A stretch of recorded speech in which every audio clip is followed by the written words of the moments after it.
واحدة من الحاجات الأساسية اللي بجد بتفرق لعيب الشطرنج الهاوي عن لعيب الشطرنج المحترف، أو حتى بتفرق لعيب الشطرنج القوي عن لعيب الشطرنج القوي جدا، هي قدرته على لعب النهايات في الشطرنج. الإند جيم واحدة من أهم الحاجات اللي لازم تبقى مذاكرها ومتمكن منها كويس جدا لو أنت عايز تحترف لعبة الشطرنج. عشان كده في الفيديو ده أنا جاي أقول لك على أهم 6 مبادئ ما ينفعش أنت كلاعب شطرنج ما تبقاش عارفهم عن النهايات أو الإند جيم، المبادئ اللي بيستخدمها اي لعيب شطرنج محترف في الاند جيم.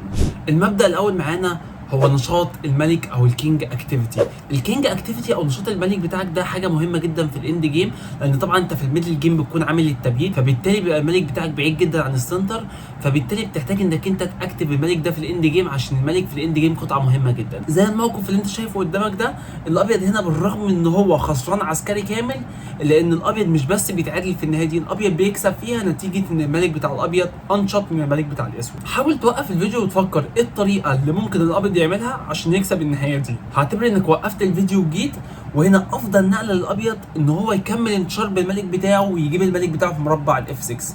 طبعا الفكره بتاعتها ان هو مهدي الكش مات في مربع الدي 8 بالطابيه، فبالتالي الملك الاسود ده لازم يجي في مربع الجي 8، يجي في مربع الاي 8. فلو جه في مربع الجي 8 فبكل بساطه هتمشي بالملك بتاعك في مربع الجي 6 برضه مهدي الكش مات، فبالتالي مفيش اي طريقه يمنع بيها الكش مات غير ان هو يجيب الملك بتاعه في مربع الاف 8، عشان ساعتها بكل بساطه تنزل بالطابيه بتاعتك في مربع الدي 8 كش، يطلع في الاي 7 وتاخد الطابيه دي وتكسب النهايه دي.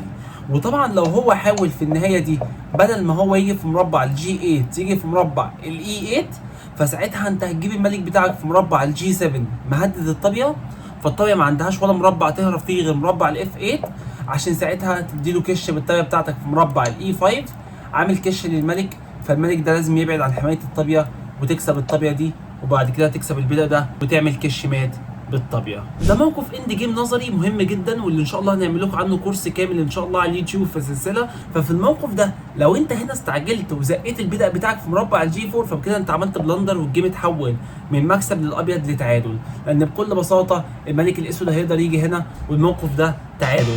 فلازم هنا انك انت تاكتف الملك بتاعك او تنشط الملك بتاعك في الاند جيم وتيجي تاخد منه المقابله، وبكده انت هتكسب النهايه دي، لان هو طبعا بكل بساطه لو حاول يجي في المربع ده هتمشي في مربع الاتش 6، عشان لما يجي كده تيجي في مربع الجي 6، عشان لما الملك الاسود يجي في مربع الاف 8 تقدر تزق البيدق، ولما يجي في الجي 8 تزق البيدق تاني، عشان لو حاول ان هو يجي في الاتش 8 كينج تو اف 7 ويجي في الاتش 7 وتزق العسكري، وبعد كده ترقي البيدق ده وتكسب المباراه. فنشاط الملك بتاعك في الاند جيم واحده من اهم العوامل اللي فعلا ممكن تفرق في نتيجه الماتش بتاعك في الشطرنج.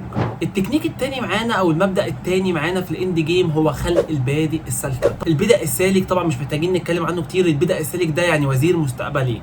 اهميه خلق بدء سالك في الشطرنج ده شيء مهم جدا جدا.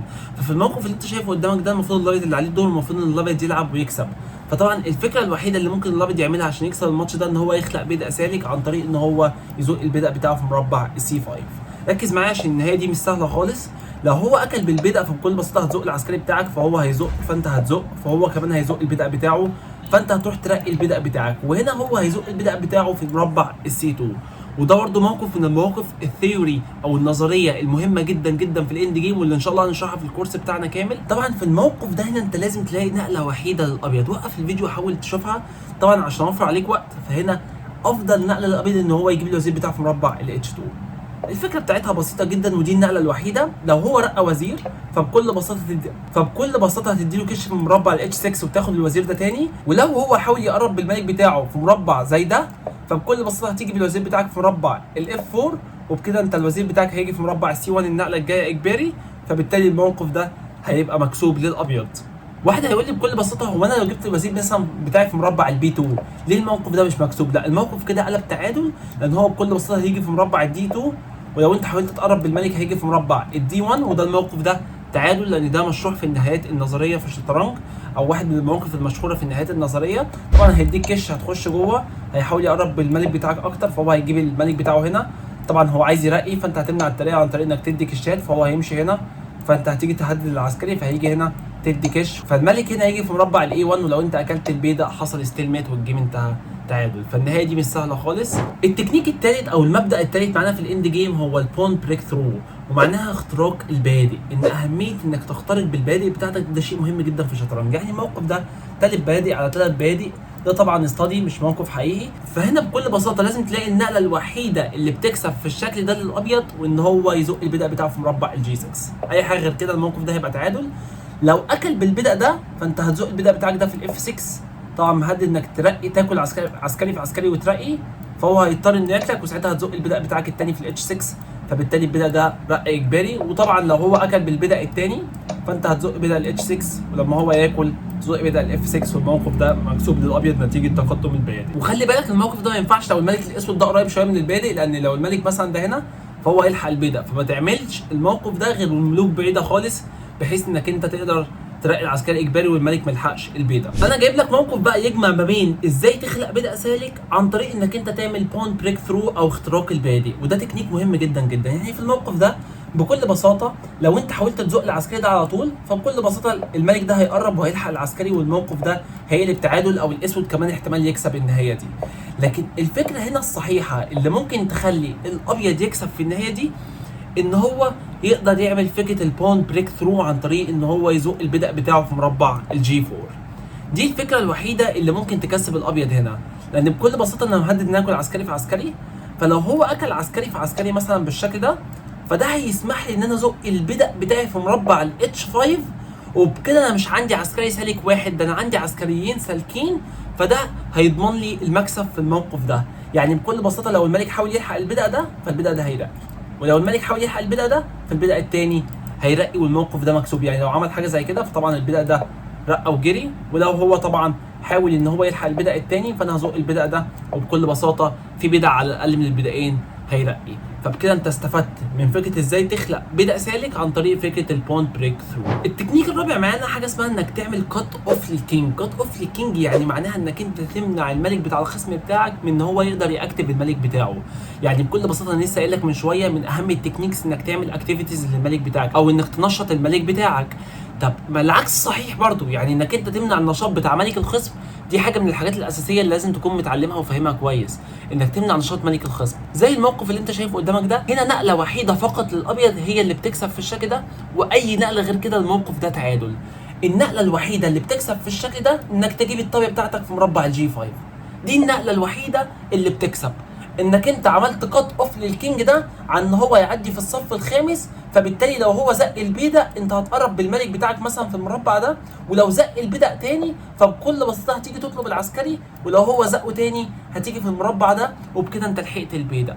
لكن طب واحد يقول لي رجع كده، افرض مثلا انا عملت الكش دي، ايه المشكله؟ طبعا دي بلندر، لان الموقف كده قلب تعادل، لان بكل بساطه الملك هيجي في مربع السي 5، فانت هتدي كش تاني هيجي في مربع السي 4، ولو انت حاولت تدي كش تاني فهو هيجي هنا. وطبعا لو حاولت دلوقتي تقرب بالملك بتاعك خلاص الوقت اتاخر جدا، لان هو هيقدر يزق العسكري بتاعه. ولو انت مهما حاولت هنا انك انت تمنع البدأ ده من ان هو يترقي مفيش اي طريقه، فهتدي كش مثلا هينزل هنا، هتقرب بالملك بتاعك هيزق البيدق، هتقرب بالملك بتاعك هيزق البيدق ومهدد ان هو يرقي، والموقف ده كده قلب تعادل. اقصى حاجه انك تعمل كش عشان لما يجي يمشي تاكل البيدق ده، عشان البيدق ده هيرقي النقله الجايه ويبقى وزير. ففكره انك تكات اوف للكينج او تمنع ملك الخصم ان هو يعدي يحمي البيدق دي فكره مهمه جدا. طب تعالى اديك مثال تاني بيوضح نفس الفكره دي. في الموقف ده برده نقله وحيده للابيض اللي بتكسب في الشكل ده، وان هو برده يعمل كات اوف للكينج ويجيب الطاقه بتاعته في مربع الدي 1. واحد يقول لي الموضوع بسيط، انا معايا عسكري زياده والبيدق ده هرقيه، فانا اروح ازق البيدق على طول. لو انت زقيت البدأ ده على طول فبكل بساطه الملك الاسود هيقرب، والموقف ده قلب منك تعادل، لانه هيقلب على موقف اسمه فليدور بوزيشن. فليدور بوزيشن ده واحد من النهايات المتعادله المشهوره جدا، اللي ان شاء الله برده هنشرحها لك في الكورس النظري بتاع الاند جيم، اللي ان شاء الله هننزل سلسله كامله عنه قريب على اليوتيوب. فما تنساش تعمل اشتراك للقناه عشان يظهر لك نوتيفيكيشن ان شاء الله باذن الله عن الكورس اللي هننزله قريب، اللي بيشرح النهايات النظريه والنهايات العمليه، عشان يبقى مستواك فعلا محترف في الاند جيم. واكتب لي تحت في الكومنتات ان احنا لسه هنعمل فيديوهات عن ايه، وان شاء الله هقرا كل الكومنتات ونعمل لكم فيديوهات عنها قريب باذن الله. بس سريعا برده كده ازاي الفليدور بوزيشن ده بيحصل؟ بكل بساطه انك انت لما هتزق البدأ بتاعك تاني فالملك ده هيقرب، فانت هتحاول انك تزق البدأ تاني، فهو الملك ده هيقرب، خلاص الموقف ده تعادل. يعني انت هنا لو عملت اي حاجه مثلا زي كده فخلاص هو كده هيضطر انه يلحق البيدق، والموقف ده هيبقى تعادل. وده طبعا موقف ملوش دعوه بفليدور، فليدور موقف تاني، يبقى الملك بتاعه موجود هنا ويبقى الملك ده قريب، والموقف بتاع فليدور ده بيبقى تعادل. التكنيك الخامس معانا في الاند جيم وضع القطع في البوزيشنز او في المواضع الصحيحه بتاعتها. لازم تحط القطع بتاعتك في احسن مربعات ليها في الاند جيم، في اكتر مربعات اكتف. يعني مثلا في الموقف اللي انت شايفه قدامك ده، الموقف كده مكسوب للابيض، لكن لو عكست الموقف، يعني ايه، جبت الطابيه دي هنا وجبت الطابيه السوداء دي هنا، الموقف ده بقى تعادل. الفكره بتاعتك هنا انك لازم تخلي الطابيه بتاعتك ليها حريه. الطابيه بتاعتك لو سابت الرانك ده، الباقي ده هيتاكل. لكن لو انت الموقف معكوس، فالطابيه عندها حريه كامله ان هي تتحرك على الفايل ده او على الرانك ده وتعمل منه تشيك براحتها. فدايما حط الطابيه بتاعتك ورا العسكري. طب باختصار شديد ازاي هقدر اكسب النهايه دي؟ عن طريق بكل بساطه انك تجيب الملك بتاعك في المربع ده وتبتدي تقرب بالملك بتاعك هنا، وبعد كده هو هيضطر انه يمشي بالطابيه بتاعته، وبعد كده ترقي العسكري وتكسب النهايه دي. ولو طبعا النهايه دي معكوسه زي الموقف ده كده، فالموقف ده هيبقى تعادل، لانك انت لو حاولت تقرب بالملك بتاعك عشان تعمل نفس التكنيك، فهتلاقي ان الطابيه دي عماله تديك كشات من تحت، والكشات دي هتبقى متتاليه ومش هتقدر انك تمنع الكشات دي. ده باختصار شديد الفكره، وان شاء الله برضه هنشرحها لك في فيديوهات تانية بالتفصيل، لان هي لو شرحناها دلوقتي هتاخد مننا وقت طويل جدا جدا. بس انا بفهمك النظريه بشكل عملي كده، وانت حاول تطبقها في المواقف بتاعتك. التكنيك السادس معانا، واللي انا شايفه بصراحه واحد من اهم التكنيكس في الاند جيم، هو تكنيك الزجزفانج او الزجزوانج. الزجزوانج معناها انك انت بتحط الخصم بتاعك في موقف او في بوزيشن معين، بحيث انك تجبره انه يلعب نقله غلط. يعني مثلا في الموقف ده، ودي برضو استادي مش ماتش حقيقي، في الموقف ده يعني هنا الموقف ده يبان ان هو تعادل، لكن هنا الابيض عنده نقله يعمل بيها كش مات في نقلتين اجباريه. هقول لك كده كده الموقف مكسوب، انا عارف ان كده كده الموقف مكسوب، لكن ازاي تقدر تعمل كش مات في نقلتين؟ وقف الفيديو وفكر. هنا افضل نقله للابيض ان هو يجيب الطابه بتاعته في مربع الاي 6. بريليانت موف. طبعا ليه النقله دي بريليانت موف؟ الفكره بتاعتها بسيطه، انك انت لو حاولت تاكل بالبدأ ده فانت كده اخدت كش مات، ولو حاولت تحرك الفيل بتاعك برضه طابيه في عسكري بكش مات. فانت حطيت الاسود في موقف بحيث انك تجبره ان هو يلعب نقله غلط، وهو ده تكنيك الزجزوانج او تكنيك الزجزفانج، انك تحطه في موقف بحيث انه يغلط اجباري. طب تعالى اديك موقف عملي اكتر وممكن يجي لك في ماتشات حقيقيه. في الموقف اللي انت شايفه قدامك ده، الابيض اللي عليه الدور والمفروض ان الابيض يلعب ويكسب، دي نهايه منطقيه عمليه، حصان على فيل وبيدق على بيدق، وبالرغم من ده الابيض بيكسب. طب ازاي ممكن يكسب في النهايه دي؟ عن طريق بكل بساطه انك تجيب الفيل بتاعك في مربع الاي 4. فهنا الاسود بكل بساطه ما عندوش نقلات كتير، فهيحاول يجيب الملك بتاعه في مربع السي 3 مهدد العسكري، فانا طبعا لازم احمي العسكري ده فهحميه بالملك. فبكده هو هيجي في مربع البي 4 مهدد للفيل بتاعي، فانا هرجع بالفيل بتاعي في مربع الدي 1، وبكده انا عامل سيطره على كل مربعات الحصان، وبكده انا حطيت الاسود برده في موقف زجزوانج. واحد يقول لي ازاي ده موقف زجزوانج؟ طبعا الملك الاسود ما عندوش ولا حركه. ليه؟ ما عنده 3 حركات اهو. اي حركه الملك هيعملها هيخسر العسكري، فاجباري يحرك الحصان مثلا بتاعه في مربع زي البي 3، فساعتها هاكل الحصان ده ياكلني بالملك وهاكل البدأ ده، والنهايه دي طبعا مكسوبه للابيض، لان الابيض هيرقي العسكري ده والموقف ده مكسوب للابيض. وبكده انت اتعلمت 6 تكنيكس مهمين جدا في الاند جيم، ما ينفعش اي لعيب شطرنج ما يبقاش عارف التكنيكس دي. واكتب لي تحت في الكومنتات لو عايزني اعمل لك الجزء الثاني من اهم التكنيكس او النهايات اللي لازم اي لعيب شطرنج يبقى عارفها. اكتب لي تحت في الكومنتات، ولو انت عندك اي فكره فيديوهات او ناقصك اي حاجه اكتب لي تحت في الكومنتات، وان شاء الله هنعمل لكم فيديو عنها في الفيديوهات الجايه. لو عجبك الفيديو ما تنساش تعمل لايك وفولو عشان ما يفوتكش اي جديد. السلام عليكم.